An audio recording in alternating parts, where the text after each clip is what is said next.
Welcome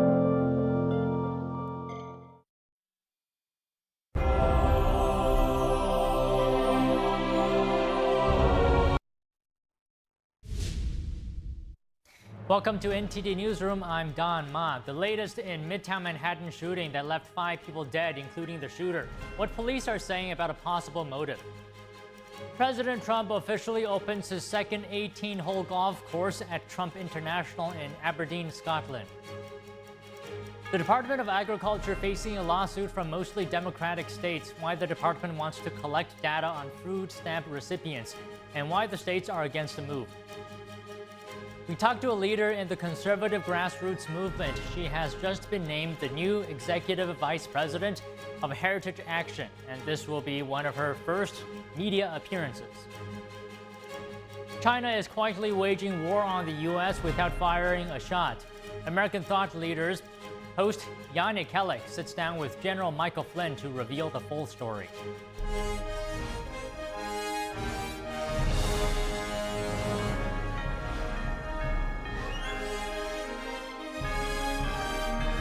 This is NTD Newsroom, live from our global headquarters in New York City.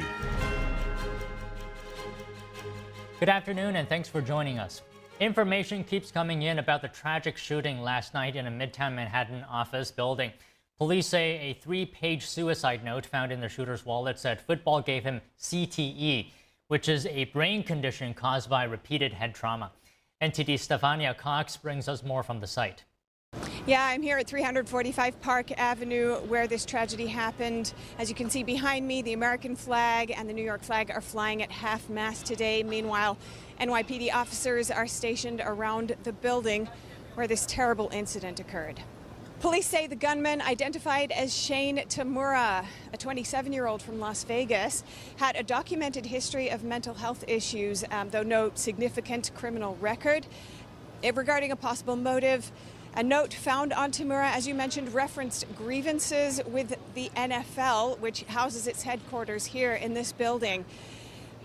The note also had a plea to study something called CTE in regards to Tamura, which he believed that he had, it seems. Now that is called chronic traumatic encephalopathy, and that's something that is caused by repeated injury to the head. Now, Tamura previously played high school football and later worked as a security guard in Las Vegas. He had no direct ties to the NFL, and it's not known if he indeed had CTE, though CTE can lead to irrational behavior, depression, and other impacts on the brain. Yeah, Blackstone executive Wesley LePatner is the second victim that's been identified in this tragic shooting. The first was NYPD officer Diderol Islam. He was providing security at the building last night. He leaves behind a wife, 2 sons, and a baby on the way, tragically. 5 people have died in this incident, and a 6th person was critically injured, but they are now in stable condition. Mayor Eric Adams praised the efforts of the NYPD officers who went into the building last night and scoured each floor following the attack. He did say that the investigation continues, as you heard earlier, and they're still searching to confirm the motive and also to see if there were any other potential weapons involved. Back to you. The Manhattan building where Monday's shooting took place serves as the headquarters of both the NFL and investment management firm Blackstone. 2 of the victims have been identified. The New York City Police Department released a photo of slain officer Diderol Islam. The 36-year-old was working a corporate security detail Monday at the Midtown skyscraper, where the shooter opened fire. Islam served as a police officer in New York City for 3.5 years. He leaves behind a pregnant wife and 2 sons. Blackstone confirmed with NTD that Senior Managing Director Wesley LePatner was fatally shot as well. Blackstone said in a statement LePatner was, quote, brilliant, passionate, warm, generous, and deeply respected within our firm and beyond. The statement added, quote, our prayers are with her husband, children, and family. We're also saddened by the loss of the other innocent victims as well, including brave security personnel and NYPD. The 5th victim, an NFL employee, remains in critical condition. New York City Mayor Eric Adams is providing more details about the investigation into last night's deadly shooting in Manhattan. The attack claimed 4 lives, including 1 New York City police officer. The 27-year-old shooter also killed himself after the attack. Earlier today, Mayor Adams said the shooter was targeting an NFL agency in the building. Here's what the mayor was talking about in terms of the efforts to determine the shooter's motive. The investigation is continuing. We're sending 2 teams to Las Vegas, one to execute a search warrant and the other to look at the 2 firearms and guns that were recovered. The motive appeared to be connected to the shooter's belief that he was suffering from CTE and he was an ex-NFL player. Those items just don't pan out. He never played for the NFL. And so we're still unraveling this terrible shooting that took place in the city. We had a large number of bullets that were found in the car, but at this time, the investigation has not concluded if he was going to take more actions. According to law enforcement, the shooter, Shane Tamura, has a documented mental health history. The shooter was armed with an M4 rifle and opened fire in an office building before killing himself. Mayor Adams says law enforcement is looking into how he obtained the weapon. We're looking into that. That is why our team is going to Las Vegas to do a thorough investigation into the firearms to find out were they legally possessed and were they on his permit and was he allowed to follow. But that is part of the ongoing investigation that our detectives are going to carry out in Las Vegas. As for the suspected shooter and the response, retired NYPD Captain John Monahan shared his insights with CNN. He compared this suspected gunman to the man accused of killing United Healthcare CEO in December last year. It was quite brazen. That video, that photo of him walking across that plaza, it's striking. But as Darren just said, he knew he was going to die that night. And you can tell he was at peace with that. Unlike Luigi, who tried to make an escape, this man knew it was the end. He was very calm. And it's shocking to see a long gun like that. 51st and Park, Caitlin, that's one of the nicest neighborhoods in New York City. Really. Monahan called the response from law enforcement fantastic. He noted that there was a patrol response to clear the building and at the same time trying to figure out how many shooters there were and who the shooter was. The retired captain praised Officer Islam, who lost his life, calling the situation horrifying and infuriating. Monahan also questioned where the suspect got the gun from. He said the investigation will backtrack the gunman's every step leading into and through New York, his past employment, and the pistol permit he had. One of my sources, he runs a global security for a bank on that block, was telling me that he's a disgruntled employee. Now, that may not mean he was an employee of that building. Maybe that's where the corporate offices were for the firm he worked for out in Vegas. Who knows? But that's one piece of information I just got. And also, I hear that. Meanwhile, a coalition of mostly Democratic states is suing the Trump administration over the Supplemental Nutrition Assistance Program, or SNAP. Here's California Attorney General Rob Bonta. Alongside 20 attorneys general and a governor's office, we're suing the U.S. Department of Agriculture for demanding that we turn over deeply personal data about every single applicant and recipient of the Supplemental Nutrition Assistance Program, also known as SNAP, in our state, and for threatening to withhold funding unless we comply. Now the Trump administration is demanding that states turn over personal sensitive data, names, social security numbers, home addresses, even for people who applied years ago. SNAP is a program that provides billions of dollars in food assistance to tens of millions of low-income families across the country. It's funded by the federal government and administered by each state. USDA says it intends to use the collected data to ensure the integrity of SNAP, including by verifying the eligibility of benefit recipients. Attorneys general who are filing the lawsuit say the federal government requests could scare people away from such programs. They also claim the Trump administration is trying to target immigrant communities by doing so. The plaintiffs include New York, California, Michigan, and Washington, D.C. And joining us now to discuss the 21 states suing to block USDA from collecting SNAP data is Tony Kinnett, national correspondent to Daily Signal and host of the Tony Kinnett Cast radio show and podcast. Good to see you again, Tony. So Mike can't be with us today. Apparently, his power's out. There's a storm in Florida. So just to you today, these states are arguing USDA is exceeding its authority by demanding that states hand over personal information. What do you think? What legal restrictions are there in data collection of this type by the federal government? So as we've seen so far, there's not really anything in local or state policy, at least any of the state or Commonwealth constitutions, which say they can't share certain data they collect with the federal government. If federal dollars are flowing in, they can say, where are these dollars going?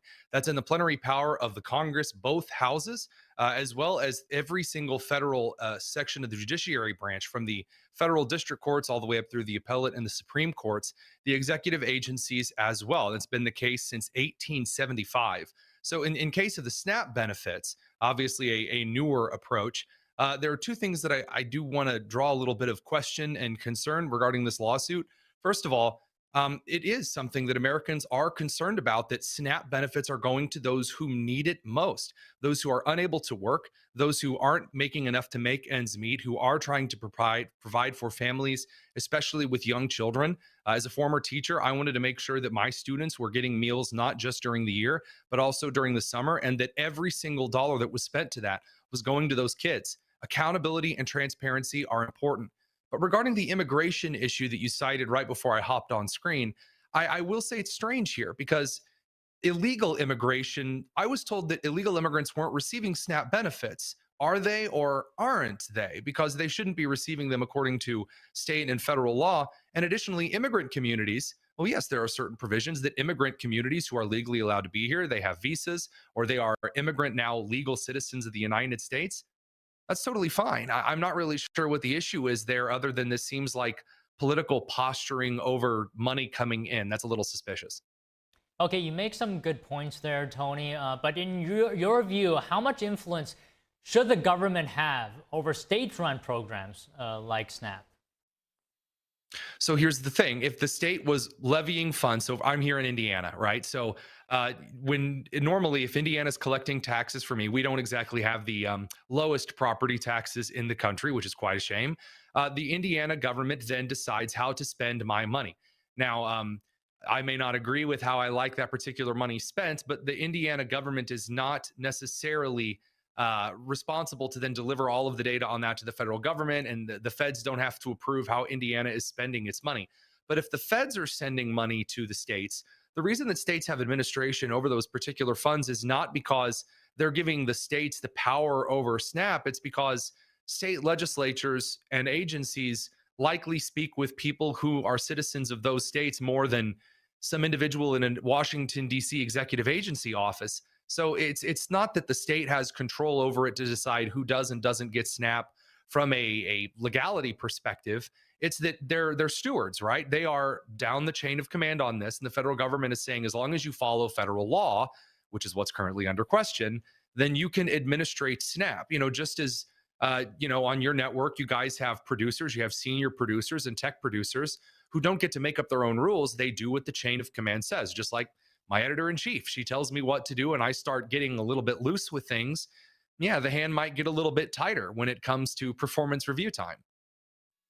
So we have to ask the question when it comes to data collection, especially when it comes to the government, perhaps. What is their track record, when the federal government or agencies collect data? How often are they using that data legitimately to uncover fraud or abuse?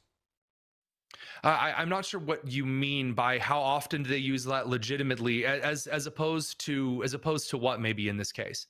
Well, what is the track record? I mean, Republicans apparently are in support of this move, but if the roles are reversed and a Democrat administration is collecting data, would we feel different about it when it comes to your personal data, right, being in the hands of certain government agencies when it comes to food assistance, like SNAP, for example?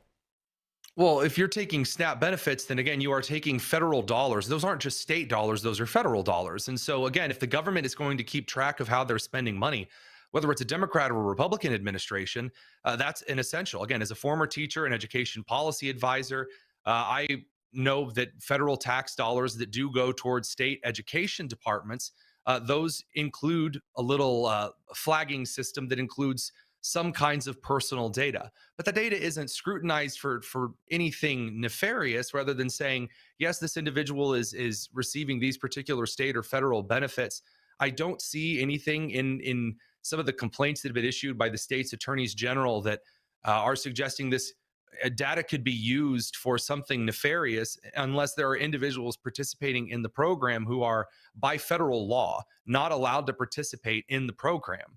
But that's no different than Social Security fraud. I mean, if I was on SNAP benefits, the federal government should already know that, except this has been delineated to various states over the years because it simply wasn't something the federal government was intent on looking. And, well, I mean, you don't really have to look at the engine under the hood of the car as long as the light's not on and the car's running fine. But if smoke starts pouring out of the hood, you're no longer going to be relying on the little light on the dashboard to say, hey, there's an engine problem. You might have to lift up the hood and take a look to double check. So I guess the core question is, I mean, there has to be a right balance between oversight and your personal privacy. For example, should immigration status be known to certain federal agencies when it comes to SNAP? Absolutely. Because again, according to federal law, illegal immigrants are not allowed to participate in SNAP unless they're fulfilling very specific federal rules in very, very specific cases. And by the way, those very specific cases, I want them to enjoy those particular benefits. I want immigrants here who are below a certain financial threshold to enjoy those benefits, just like I want American citizens who are below a certain threshold to enjoy SNAP benefits, so that they can essentially use that as a leg up to essentially escape from that, right? So they can put themselves on better financial footing, so they can perhaps escape some certain debts, so they can get out of certain problems, processes, so they can gain a better footing on their job or housing. That's what the program is for.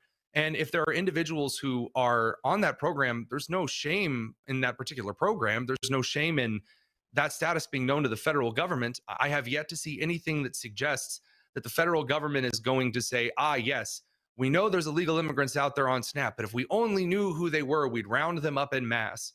We haven't seen any of that so far. We've seen individuals that are arrested alongside violent criminals that are at the exact same place that those individuals committing violent crimes are congregating. Right now, I don't see anything to suggest that personal data is maybe being sacrificed here because the government is taking a look at who is participating in federal government programs. How do you view potentially the federal government pulling funding for certain states who refuse to provide these data? Well, again, if you are going to take federal dollars, then you have to play by the rules, because the idea of federal dollars is, if you're in California, again, I'm in Indiana, you are going to abide by federal law. So I, as a Hoosier, agree to pay money towards assisting your state in something, along with the citizens of Nebraska and Iowa and Florida and New York and et cetera ad nauseum. So if your state doesn't play by those rules, you don't get access to the money. Federal funds are not things the states are owed. They are things the states participate in.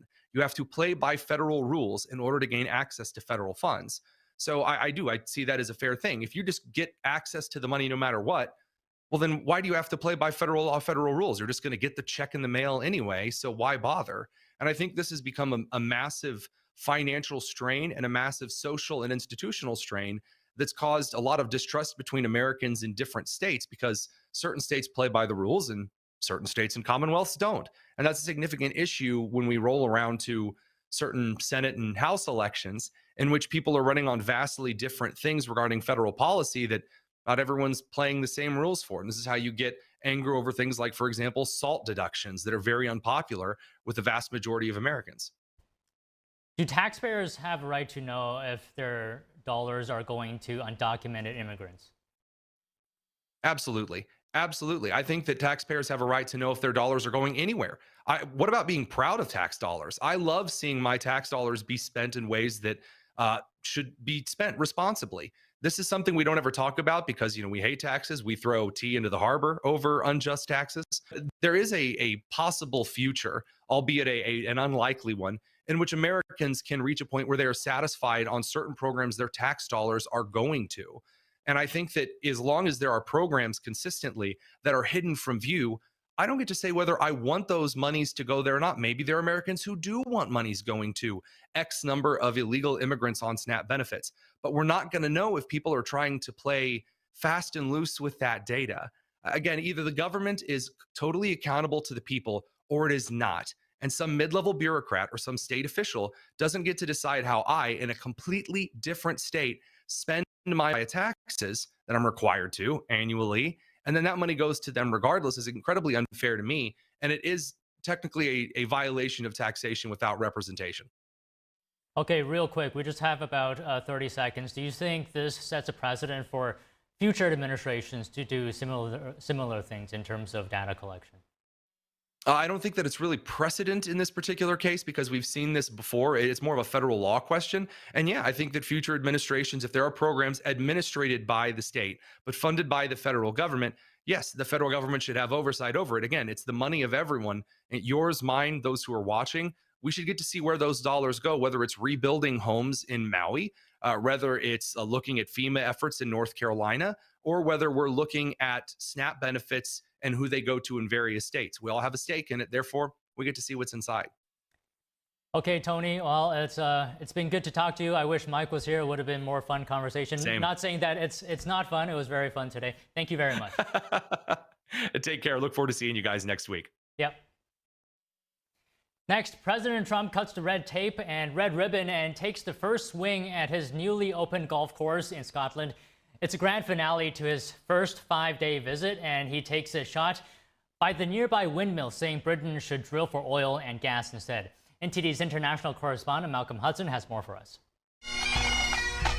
President Trump walks across the grounds to the sound of Scottish bagpipes. It's the opening ceremony for his brand new 18-hole golf course near Aberdeen, Scotland. He cuts the ribbon and takes the first swing. It's going to be great. I look forward to playing it today. We'll play it very quickly, and then I go back to D.C. and we put out fires all over the world. We did one yesterday. As you know, we stopped a war, but we've stopped about 5 wars. So that's much more important than playing golf. As much as I like it, it's much more important. This wraps up his 5-day visit to Scotland.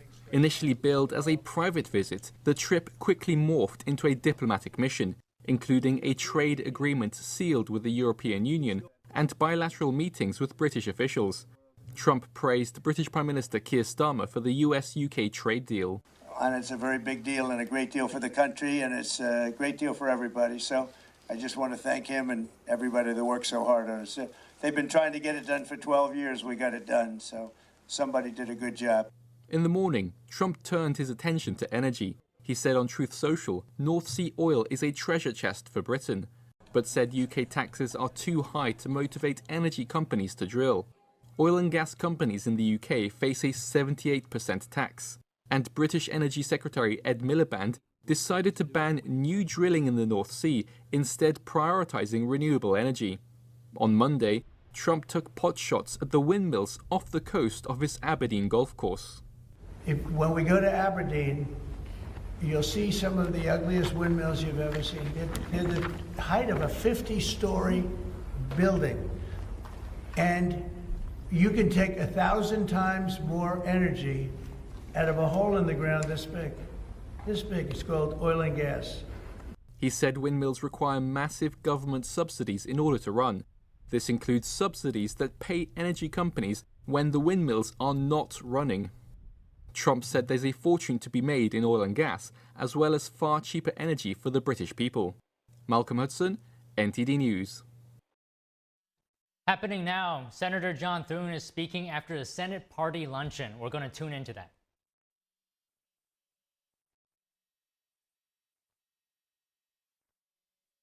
Democrats are in trying to get the appropriations process moving forward. Obviously, I would say all options are on the table when it comes to funding the government. But what I can tell you is we are going to look for ways to keep the government funded and open and operating. And what we hear, at least rhetorically, coming out of the Democrats right now is they have a very different view of the world. And they're already talking openly about a shutdown. And I think the politics on their side of the aisle right now is such that, as I said, the far left, the wing of their party in the Senate is calling the shots. And I don't think that's in anybody's best interest. So I'm not taking any options off the table, but What I will tell you today is that as we look at this week and then the subsequent weeks coming in September, I intend to use those weeks to try and get appropriation bills done so that when we get to that year-end conversation, we're prepared to have hopefully a substantive conversation about what the best way is to fund the government. Thank you so much, sir. You have a situation now where the president says the images coming out of Gaza are bad. He's thinking about opening food centers there. You have a Republican, Marjorie Taylor Greene, calling it a genocide. You have American support for Benjamin Netanyahu slipping. What do you say? Well, I think that I share the president's view. I think that the humanitarian thing, obviously, when you see people hurting in a need like that, is to want to help meet that need and alleviate that pain. And so I think our government and I think other governments around the world, other nations, are very interested in doing what they can to make sure that people who, through no fault of their own, are being harmed by what's happening there. But you got to understand, too, that when you've got a terrorist group like Hamas operating in that region, they're going to intercept and divert a lot of that food aid that's going in there. And I think that's the challenge that the Israelis have, that's the challenge that we have and other nations around the world who are trying to step in and help. But I think all of us want to see, obviously, a peaceful solution there that gets the hostages freed and ends the reign and rule of Hamas in the region. But in the meantime, do everything we can to ease the pain and the hunger that's afflicting so many of the people in that region of the world. Another issue you spoke about this morning was agriculture and the safety net provisions in the One Big Beautiful Bill. We still don't have a 5-year farm bill. Given everything else going on here, calendar this fall, what do you see as the prospects for finishing the job? I'm talking about food security. You're talking against, many have said, national security. And we still don't have that. Yeah, well, and it is every bit of that. Food security is a national security issue. Certainly other countries around the world view it that way. And yes, I would love to get the elements of the Farm Bill that didn't get done in the One Big Beautiful Bill dealt with in a normal way through the regular bipartisan 60-vote threshold way of doing things around here. But that said, we did do a ton of Farm Bill policy in the One Big Beautiful Bill. Everything from the safety net programs, the agriculture risk coverage program, price loss coverage program, those were addressed. Reference prices were raised. Risk management was addressed through crop insurance. A lot of conservation policy in there. A lot of disaster policy with regard to livestock in particular.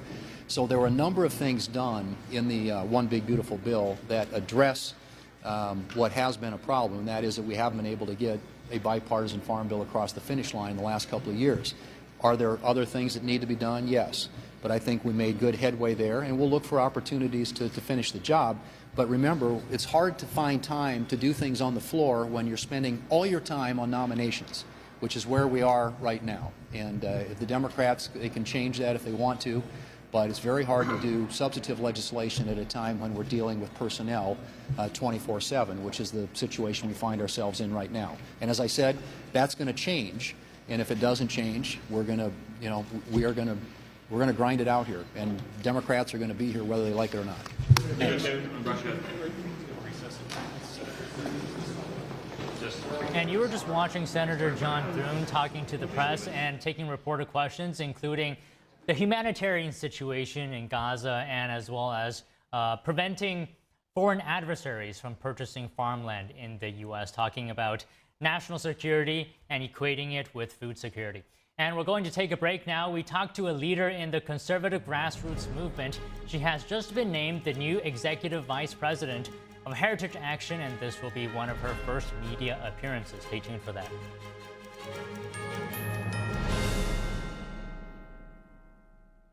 Is deep-sea fish oil really healthy? Due to pollution in the oceans, most fish contain heavy metal elements and radioactive substances. That's why it's so important to choose a pure source of omega-3. Puritan green vegetable omega-3 is made from purslane and perilla seeds, which are rich in nutrients and minerals, especially vitamins A, D, E, calcium and iron. With natural processing and no harmful chemical additives, it has more than 90% concentration of omegas 3, 6, 7, and 9. It effectively improves brain power and is beneficial to the heart's health. Pure Tang Omega 3 does not smell of fish and contains no pollutants, so both adults and children can safely and easily consume it over a long period of time. Pure Tang Green Vegetable Omega 3. Greener, healthier, and more effective. Visit puretang.com to learn more. Divinely inspired traditional oil painting inspires compassion. Artwork created in truth and beauty illuminates a path to goodness. Rediscover traditional art, revive classical culture. We warmly invite oil painters from around the world to participate in the 7th NTD International Figure Painting Competition, a celebration of classical realism. Please visit oilpainting.ntdtv.com. There's a whirlwind of emotion and activity going on in this painting. And there's chaos all around and threat from below. The wolves surrounding her, and they're anything but unmoved. They're moving all the time, and we sense that. But this little girl remains unmoved.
And now we're joined by a leader who's had a big impact on grassroots activism in America, from her work on school boards to co-funding Moms for Liberty. Tiffany Justice has been a dedicated advocate for parental rights. Now she's stepping into a new major role as Executive Vice President of Heritage Action, leading a network of 2.5 million activists nationwide.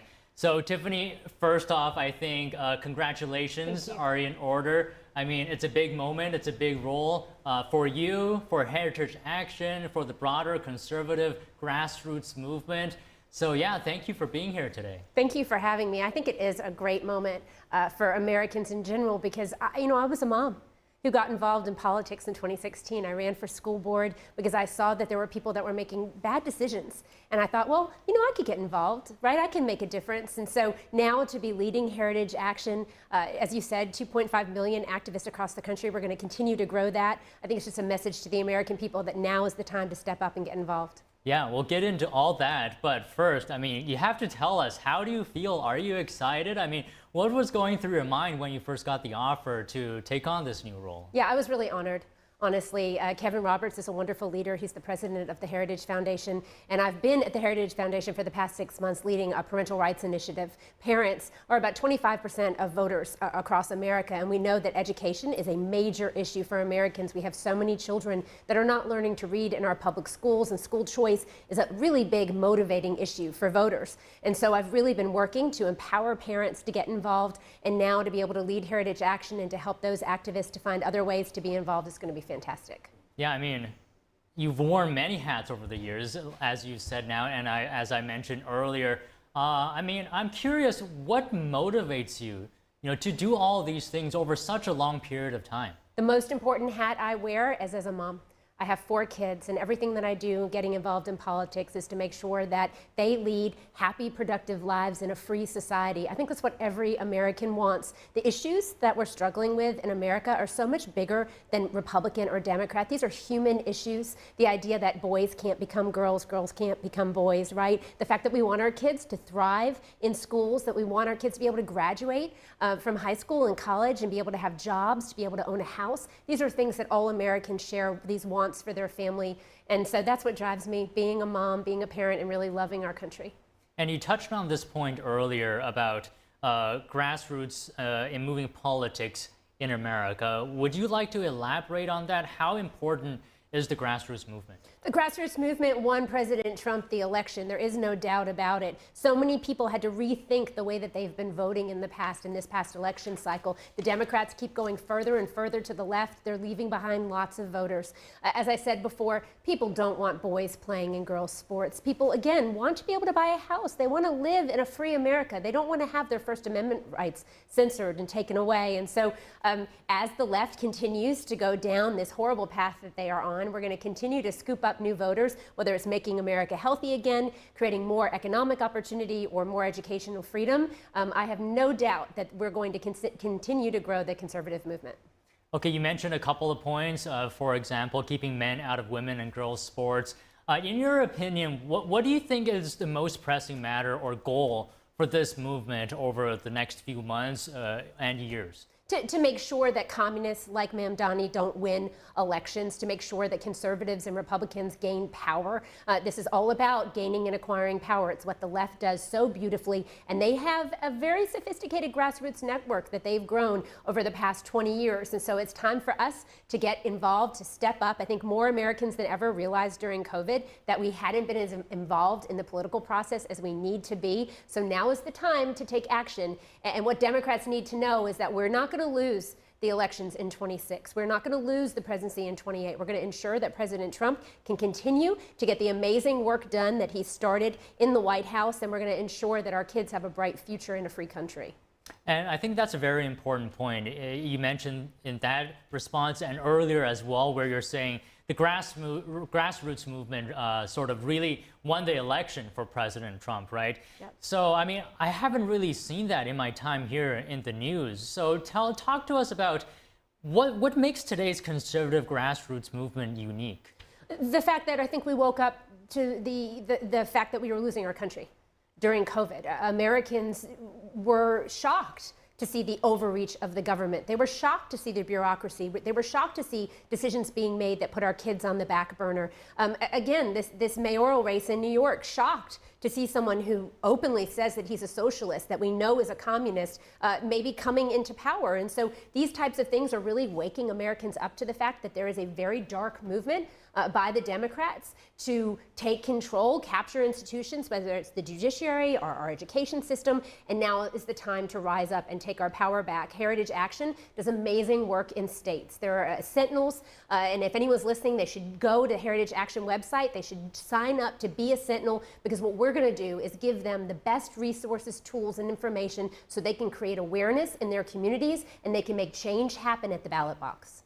And you mentioned education. Yeah. What would you like there to be changed? I would like for kids to learn to read. If a child doesn't read by the time they're in 3rd grade, then they can't read to learn. And the fact that we are not teaching American kids how to read, considering how much money we spend on education, is absolutely abysmal. We are relegating these kids to a life of struggle and crime. 75% of the kids who are in the juvenile justice system are functionally illiterate. So we know if kids can't read, they can't be successful in life. You tell me what American parent doesn't want their child to learn to read. And so we need to start expecting more out of these systems. The parents are demanding choice and opportunity. The most important thing that we can do in education is put parents into the driver's seat. And Secretary McMahon, I'm so excited for the work that she's been doing, and I know that she's committed, as President Trump is, to making sure that parents have the choice as to where to send their kids to school. I mean, it's a difficult task.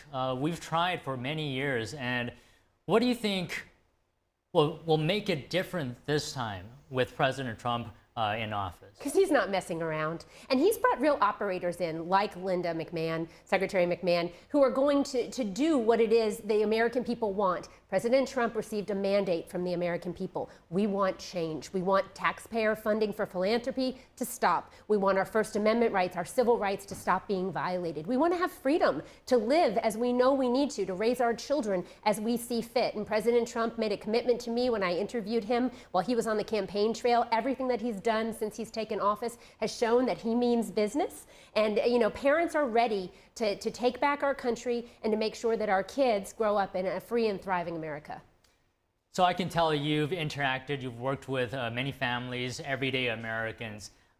What's the most rewarding thing about that for you? Yeah, it's been amazing to see grassroots activists getting involved and making a difference. Again, I think a lot of people thought being a politician was something someone else did. Like you go and live your life, you have a business, you raise a family, and somebody else runs for office. The most amazing thing that I've really seen is Americans taking the bull by the horns, getting involved, running for office, being a part of campaigns, seeing their friends win and gain elected power, and then turning communities around. Honestly, you know, as someone running for school board, you get on that school board, you start reallocating funds, get back to the basics, you change kids' lives. And I think that's a really common thing where people think perhaps politics is somebody else's business. Yeah. So what do you say to those people who think perhaps politics is too big for them to make a difference? Go to Heritage Action's website, sign up to be a member, sign up to be a sentinel, and I promise we're going to put the resources, tools, and information in your hands that you need in order to make a difference in your own community and state. Okay, just one final question. Sure. What gives you hope for America's direction? My kids. Seeing the kids at the Heritage Foundation who come in as interns, the hope that they have, the love for our country, seeing leaders like President Trump and J.D. Vance who are willing to step up and serve and to brave the storm in order to make big change happen, that gives me hope right now. Well, Tiffany, again, thank you so much for coming on the show, and again, congratulations on the new role. Thanks so much, appreciate it. Thank you. Okay, up next, China is quietly waging a war on the U.S. without firing a shot. American thought leaders host Yannick Kellick sits down with General Michael Lin to reveal the full story. We'll have that and more after the break.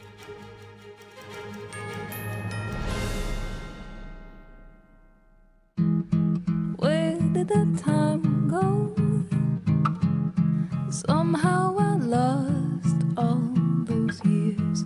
Where did the time go? I don't know how I got here. Or how did I get here?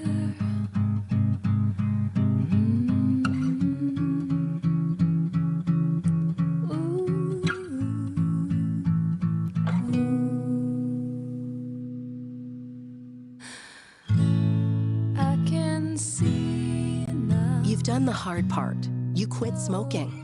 Now do the easy part and get scanned for lung cancer. If you smoked, you may still be at risk, but early detection could save your life. Talk to your doctor and learn more at savedbythescan.org. That first time seeing my son, I feel like my life did a 180. I was already trying to change my perspective of life and really just be a father figure that I never had. Being present is the most important part. I'm still growing every day. Becoming a better version of myself. To be the better mirror for my son. I mean, he's just growing.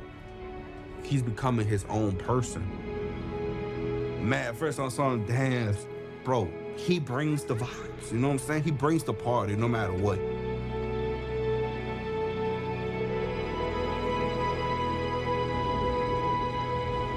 He really a definition of like why he loves somebody. And I love him to the death of me.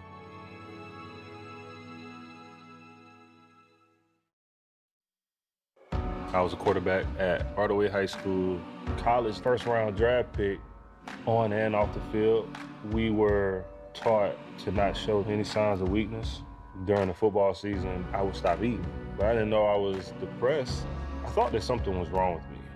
For 20 plus years was physical, physical, physical. We didn't have any education behind what mental health was. I started to learn it starts here first.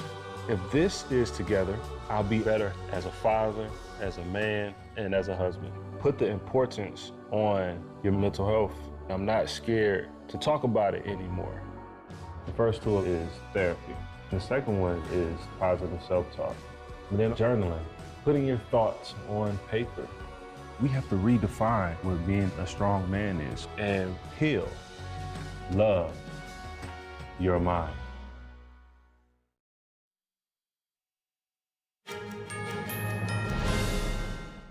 Israel is responding to international criticism over the humanitarian crisis in Gaza. Foreign Minister Gideon Saar said today that the situation in Gaza is tough, but accusations of starvation are false. We are aware of the fact that there are countries in Europe today with a huge Muslim populations. Sometimes it affects the policies of their governments. But this cannot and will not lead Israel to commit suicide. We won't allow a jihadist terror state in the heart of our ancient homeland. It ain't gonna happen. Israel on Sunday announced a halt in military operations for 10 hours a day in parts of Gaza. New aid corridors were also set up. Jordan and the United Arab Emirates airdropped supplies into the enclave. The Israeli foreign minister called out what he offered, or rather referred to as a campaign of international pressure to end the war with Hamas still in power. Meanwhile, dozens of trucks carrying aid bound for Gaza moved from Egypt yesterday for a third consecutive day. This is after Israel eased the blockade on the Palestinian enclave. Global Hunger Monitor says the food consumption threshold for famine has already been passed for most areas in Gaza. At least 27 civilians are reported dead across Ukraine today. 17 were inmates in a Ukrainian prison. Officials say Russia struck the jail using glide bombs. The prison is located in southeastern Ukraine. A Ukrainian official says the facility buildings were destroyed in the attack. It came exactly 3 years after a Russian strike on a different jail killed over 50 Ukrainian prisoners of war.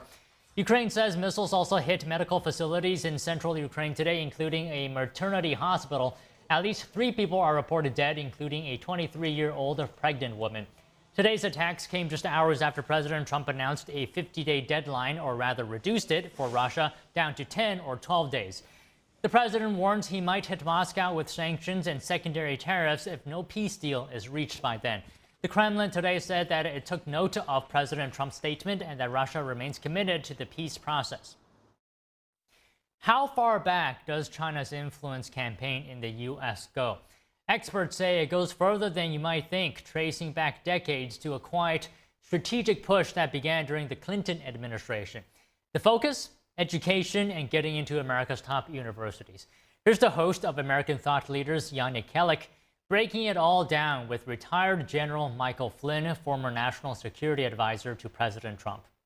So during the Clinton administration, one of the things that they allowed, particularly in the second term of Bill Clinton, was they allowed the Chinese government to begin to send a large number of students to colleges and universities, and they also had massive spying operations. So this began in the second half of the 90s, and all it has done is it's grown and grown and grown in time. So what the Chinese decided to do is they began to really work hard on taking over the United States of America in a very sort of subverted way, in a very quiet, covert way. So all ties into 2016 and 2017 and your question about this famous conversation I had with the Russian ambassador, which amounted to nothing, right?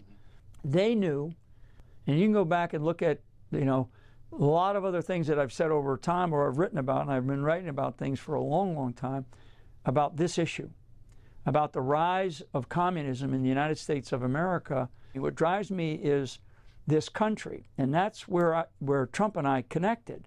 If there's one thing that we both firmly believe in, it's the greatness of America. From fentanyl to biowarfare, Flynn says China's strategy is extensive, all aimed at weakening America from the inside. And with tensions rising, he warns the stakes are just as high on the global stage. Flynn was asked whether President Trump could pull off a bold geopolitical move, breaking up China's alliance with Russia. So the Chinese were very smart about who they were going to work with. And they began to work with the drug cartels because, one, it's a lot of money, but that's less of it for them. You know, the money is an element of it, but it's about undermining and basically physically, intellectually, emotionally, spiritually killing the United States of America, and doing it in such a damaging way. When you think about fentanyl, I mean, we're talking about hundreds of thousands of Americans that are killed in action on the battlefield, on the streets of America. You know, never mind the wounded in action, right? To use military terms. And that's the unrestricted battlefield unrestricted. from the Chinese perspective, which is everything. Yeah. One of the things that we know recently, but it doesn't get a lot of coverage in the mainstream media, is the use of biological warfare against our farming industry. Okay, bringing in biological components to damage or destroy, in some cases, entire components of our agricultural industries. Okay, of our farming capabilities. Never mind making sure that you have people in here that know how to do electronics, that know how to, you know, they come in and now they're citizens. Now they're citizens of this country working directly for the Chinese government. Some of them are in our government. Some of them are actually in our government. So 2 quick questions just as we actually finish up. One is, do you think President Trump, given the difficult realities, frankly, could be able to pull off a reverse Kissinger and pull Russia out of this deep, no limits, as it's called, alliance with the Chinese Communist Party? Yeah, I do believe that. I do believe that Trump has the potential and the capability and the intellect to do it. I do know that if he doesn't, the Russian leadership is desperately afraid of China taking over Russia. And east of the people that want to study geography, you know, if you look at the Ural Mountains, east of the Ural Mountains is an extraordinary amount of resources, and the Chinese want it. And the Chinese right now, as I sit here with you, they are working to take over a lot of those resources. So Trump can do it. If there's one person that can do it, he can pull Russia out of that orbit. If we don't, then we have an alliance that's much more dangerous for the existence of the United States of America. And there are people in our government that want that. They want that tension, and we can't have it. To watch the full episode, visit American Thought Leaders with Jan Jekielek at theepochtimes.com. And China Daily, the Chinese Communist Party state-run newspaper, is no longer being delivered to the offices of British members of Parliament. British MP Alicia Kearns said it was completely wrong for British taxpayers' money to fund the CCP's attempt to influence British politics. She said China Daily is a blatant attempt to paint false narratives about atrocities committed by the Chinese regime and the threat it poses abroad. Kearns said she was grateful that China Daily is no longer being automatically delivered to MPs' offices. The government said it reviewed the mailing of unsolicited materials to MPs. The review limited the size and weight of bulk mailings. MPs must now opt in to receive mailings like China Daily. The government said that at present, no MPs subscribe to that publication. Up next, JetBlue and United Airlines are teaming up, getting the green light for their planned partnership. We have that and more after the break.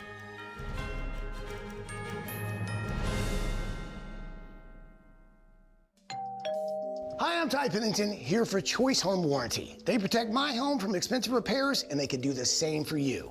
No matter if it's your refrigerator, plumbing, or more than 20 other home systems and appliances, Choice Home Warranty has saved millions of homeowners a whole lot of money. For a low monthly fee, you get their nationwide network of trusted local technicians with plans that cover repairs and replacements done quickly and the right way. No more headaches searching for technicians. No more budget-breaking chaos. Just a peace of mind of having Choice Home Warranty at your service. Call Choice Home Warranty now and save big with their special offer of your first month free and free limited roof coverage. Call now. Call Choice Home Warranty for your free personalized quote and to get your first month free. Call in the next 5 minutes, and as our special offer, you'll receive free limited roof coverage. Call now to lock in your rate and save big. Call 800-210-6422. 800-210-6422.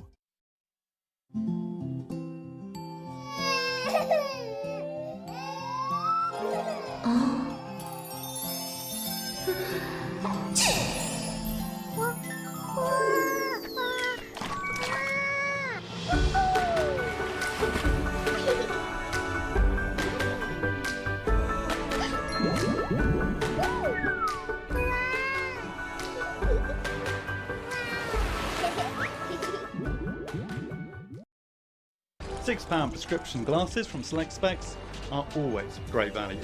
There are no offer codes or first-time customers only. Anyone can buy them, anytime. And you can upgrade to Select Specs Express for next day delivery. And with deferred payments, you can spread the cost.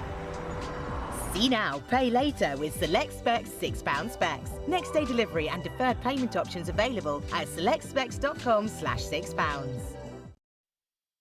Is deep sea fish oil really healthy?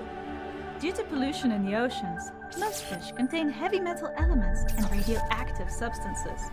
That's why it's so important to choose a pure source of omega-3.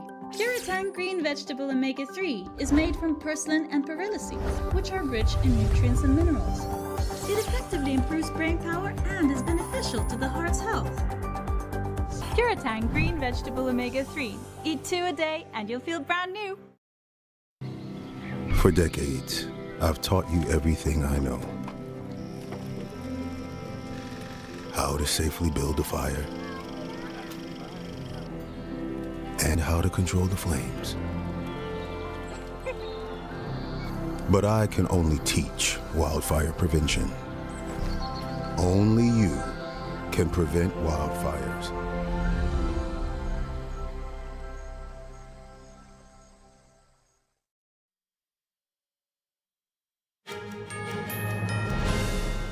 Union Pacific is offering to buy smaller rival Norfolk Southern in an $85 billion deal. The merger will create the nation's first coast-to-coast freight rail operator. If approved, the deal would combine 2 rail powerhouses. Union Pacific is the major rail operator in the western 2/3 of the U.S. Norfolk's 19,000-mile network primarily spans 22 eastern states. The 2 railroads are expected to have a combined enterprise value of $250 billion. The deal would mark the largest ever buyout in the sector. JetBlue and United Airlines are teaming up. The 2 carriers have now cleared the Department of Transportation's review of their planned partnership. In May, JetBlue and United unveiled a partnership dubbed Blue Sky. Blue Sky would allow travelers to book flights on both carriers' websites. Customers would also be able to earn and use points interchangeably in their frequent flyer programs. Under the agreement, JetBlue would also provide United access to slots at New York's JFK International Airport. In June, budget carrier Spirit Airlines urged the Transportation Department to deny the partnership between the 2 airlines. Spirit said the deal was anti-competitive and would prompt other large carriers to team up. JetBlue and United said that Blue Sky would begin introducing new customer benefits starting this fall. Coming up, U.S. and Chinese officials wrap up trade talks in Sweden today, what the Treasury Secretary says about extending a tariff truce for China, who is facing a deadline in 2 weeks. We have that and more after the break.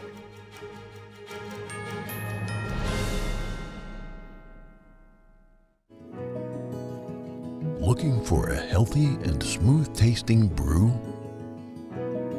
Drop by Days Coffee Roasters today and explore our wide selection of specialty-grade, small-batch roasted coffee.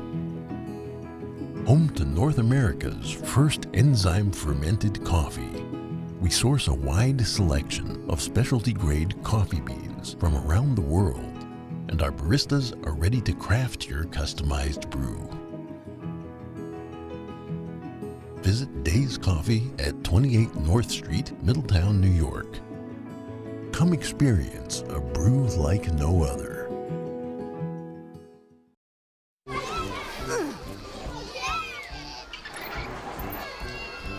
If you love them enough to crawl into a play place to get them to come down, then surely you'll check nhtsa.gov/the-right seat to make sure they're in the right car seat.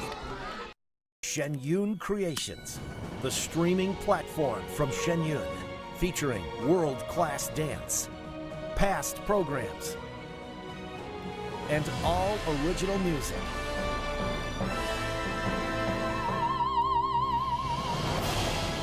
Masterclasses, behind the scenes, comedy, and more.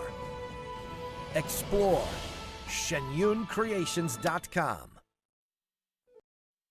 Divinely inspired traditional oil painting inspires compassion. Artwork created in truth and beauty illuminates a path to goodness. Rediscover traditional art, revive classical culture. We warmly invite oil painters from around the world to participate in the 7th NTD International Figure Painting Competition, a celebration of classical realism. Please visit oilpainting.ntdtv.com.